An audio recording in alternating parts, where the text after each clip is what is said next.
Салам достор, байланышты Уақыт Ресторан каналы. Біз бүгін өзіміздің қырғыз ел тартқан Чүкө Батыр атты тасманы көрөбүз. Сіз шашпай отырып путуңузду кенен сунуп жамбаштап жатып калсаңыз, анда біз тасманы баштай берейли. Баягы коюшман таяк дегенде эле біз тасманын башын жарнама менен баштайбыз. Сиз Инстаграмдан, Ютубтан, Телеграмдан жана ВКдан живой подписчик алууну каалайсызбы? Анда шашылыңыз. Бизде чектелүү гана. Бул жерде Инстаграмдагы каталоочулардын баасы. Мен Инстаграм аккаунтумдун ссылкасын описанияда калтырам. Ошол жака жазсаңыздар болот. Же болбосо экранда WhatsApp номериме жазып байланышсаңыз, дайыма биз сиздин кызматыңызда болобуз. Андыктан жазууга даяр болуп калсаңыз, +996 770 29 42 08. Biz tasmanın başında эле Зияш жана Алтын деген эки каармандарыбыз менен таанышабыз. Алтын Зияшка Акбалта Батыр жөнүндө айтып берип жаткан, бирок Зияш анын сөзүнө башында эле орткусу келген жок. Көрсө бул каарман кыйрат эле акча таппай, анан дагы үйдөгүлөр дайыма эле колунан бог иш келбей, же сени кызартып койсо гана качан тоюңда чалчалайга билебиз деп дайыма эле уруша беришчү. Бир кезде эле Зияш сүйгөнү үйдөгүлөр үйлөнүп атпайбы десе, да пошел ты деген эле кылып кетип калат. Бир кезде каарман апасына барып, биз Бишкектин супергерой болгон жатабыз деп эле дароо эле форма тийүүгө киришип калышты. Биз андан соң эле эки каарманыбыз формаларын тийип отуруп жаткан байкасак болот. Бул убакта Зияшка Чүкө Батыр деген ат коюп, Алтынга болсо Кетмен деген атты коюп коёт. Каармандарыбыз эч эле жакшылык кыла албай, бирок бир кезде бир кыз ала качып балдар менен чекеделе мушташа башташат. Көрсө ал балдар дагы жөнөкөй адам эмес, өтө бир күчтүү мушкелерден экен. Алар бири-бирине калышпай сокулар биринин артынан бирини өткөрүп жатышкан. Бирок аягында каармандарыбыз бир аз үстөмдүккө ал балдар чекеделе төпөштөп салышат. Бирок акыркысы болбой эле кол сала бергендиктен каарман залды айлантып түшүрө тээп салат. Бир кезде эле жанагы силерге ким жардам бергилерди алып барып койгула деп эле ызы сала баштады. Андан соң эле каармандар жанагы балдардан кечирим сурап кызы бар алып кете бергиле дегенде алар дароо эле кыз алып качып каармандар көчөлөргө ар кандай кагаздар жабышып, жардам керек болсо ушул номерге чала бергиле десе, бирөөсү чалып эле дароо эле аларды стройкага салып койду.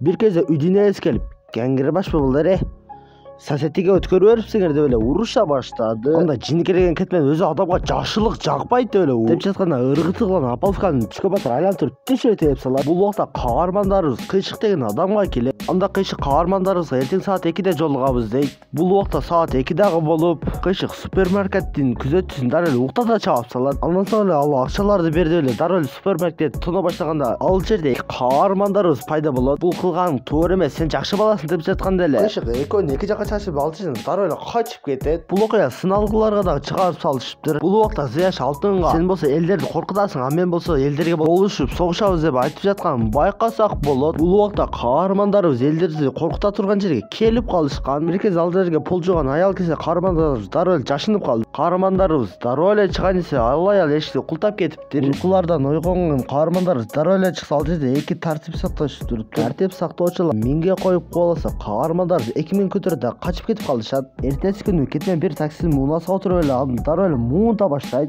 Бир кезде алдан Чүкө Батыр пайда болот дагы экөөнүн ортосу өтө бир катуу беттеш башталат. Көрсө каармандарыбыз видео тасмага түшүрүлүшү үчүн эле атайын бири-бири менен мушташып жатышыптыр. Андан соң эле каармандарыбыз өздөрүнүн видеосун өздөрү көрүп өтө эле кубанып жатышкан. Бул убакта каармандарыбыз Нурлан деген телеберүүгө келип, бизди сыналган чыгар десе, Нурландын сөзү башында эле орткусу келген жок. Бир кезде Зияш келип 7-класс эсетип коюм эмне деп жатканда эле Нурлан кантип ваңкыл болгонун өзү да билбей калды окшойт. Бирок видеону өзүңөр тартып келесиңер деп айтты. Бул убакта каармандарыбыз видео тартып Нурланга алып келгенин байкасак болот. Анда кечки саат 9-да күтө бергиле деп айтты. Айтканда эле кечки саат 9 болуп каармандарыбызды мактап чыгышты. Кабарчылар каармандарыбыз жөнүндө кез жазганга да жетишип калышыптыр. Бул убакта Нурлан сүйгөн кызын свиданияга чакырган. Анда каарманы сүйгөнү мен сага белектер деп койгом дегенде эле дароо эле ал жерге Чүкө Батыр жетип келип калды. Анда каарманыбыз кызганып кетип айтыр, Нурлан ар нерсе деп эле жамандап жада калса Бабидик дегенге дагы жетишип калып жатты. Анда жетилген калчан Нурлан күлмөйүн уруп эле ал жерден кетип калды. Бир кезде каарманыбыз эме алып калышайын да алам деп жүрбөймүн, кечирип кой, мен сенин суранышыңды аткара албадым деп жазган кезде эле Кетмен ага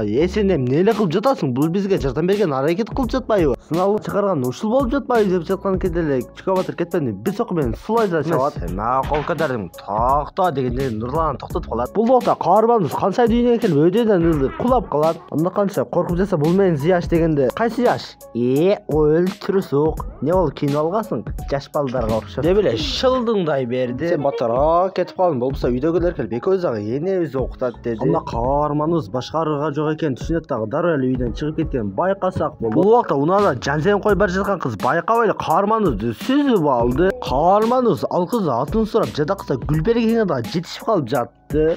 Эртеси күнү Нурлан алтынга зыяш аябай эле жамдап жатканын байкасак болот. Бул убакта каарманыбыз канышай башка бирөөнүн жүргөнүн көрүп кызганып кетти. Айтор ал бала менен дароо эле мушташка киришип калышты. Каарманыбыздын жанагы кошмарга окшогон дөкү бир аз үстүмдүк кылгандай болду. Бирок аягында каарманыбыз күчтүүлүккө салып аны жеңип койду. Бир кезде жанагы кошмардын жанына каншайкал да лох дегендей кылып эле кетип калды. Бул убакта каарманыбыздын апасынын операциясына көптөгөн суммада акча керек болуп жатты. Бул зыяшка Нурлан чалып аны жолгошуга чакырып койгонун байкасак болот. Көрсөң Нурлан Чүкө батыр менен Кетмен уруштурайын деп чакырып бир паста эле эки батырдын ортосу өтө бир катуу беттеш башталат. Ал семесирде Нурлан экөөнү видеого тартып жада калса милиция чакырганга жетишип калып жатты. Кетмен Чүкө батыр үстүнөн бир аз үстүмдүк кылгандай болуп айланып туруп тешир тееп салды. Кетмен бара жаткан жерден анан болуп эле тартып сакчыларга кармалып калганын байкасак болот. Бул убакта каарманыбыз ооруканалардын биринде жаткан эле. Сыналган курман жандаткан кыргыз качан төшөктө жатып өлчү эле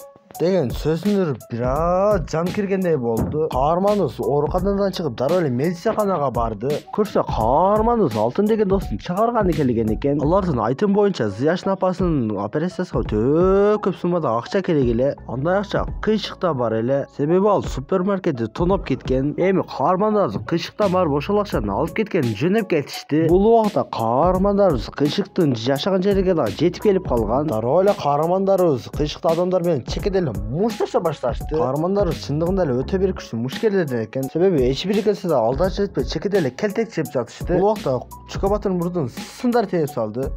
Көрсө бул кыйшык чейинген адам экен. Каарманыбыз ал менен дагы патырастып эле мушташа баштады. Экөөнүн ортосуна өтө бир катуу беттеш башталды. Бекерден бул кыйшыктын ишенген адам эмес экен. Көрсө ал дагы жөнөкөй адам эмес, өтө бир күчтүү мушкерлерден экен. Ал дагы Чүкө батыр менен барабар эле мушташып жатты. Бирок кандай болбосун Чүкө батыр анын үстүнөн барып үстөмдүк кылып монтуп эле уктатып салды. Бир кезде Кетмен акчаларды тапса Чүкө батыр болсо жоголуп кеткен балдарды таап алды. Кетмен акчаларды өпкө салып жаткан байкасак болот. Бул убакта кыйшык бир нерсени сезген Байтор тапачасы кармап эле бир нерсени күтүп калды.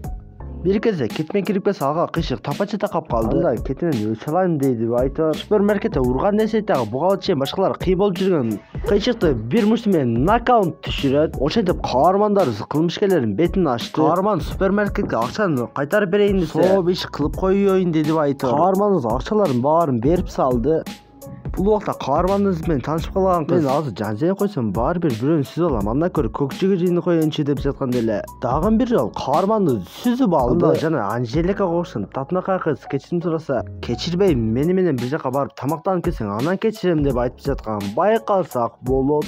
Биз андан кийин эле каарманыбыз Нурланды чакырды. Көрсө Нурланга канча экөөнү жолуктурган чакырыпты. Мен жанагы үчүн кечирип койгула. Бир аз силерге тоскоол болуп койдум окшойт. Короче, бактылуу болгула 2 жаш деп ал жерден кетип калганын байкасак болот. Биз ушул жерде канчайдын Зыяшка болгон сезимдер эми эле ойгонду окшойт. Нурлан жанынан кетип дароо эле Зыяш жанына барды. Канча Зыяшка үйдөгүлөр күйгө тий деп атат дегенде, мурун каарманыбызга эмнесе каарманыбыз да ошондой деди. Анысы кайра Нурлан жанына барып экөөбүз бат эле жарышып алды окшойт. Ошентип каарманыбыздын апасынын операциясы ийгиликтүү аяктады. Каарманыбыз жана кызга үйлөнүп баары бактылуу болуп калышты. Ушундай кызыктуу мүнөттөрдө биздин тасмабыз аягына келип чыкты. Тасма жакса мыкты белгисин басып, оюңуздарды сөзсүз калтыра кетиңиздер.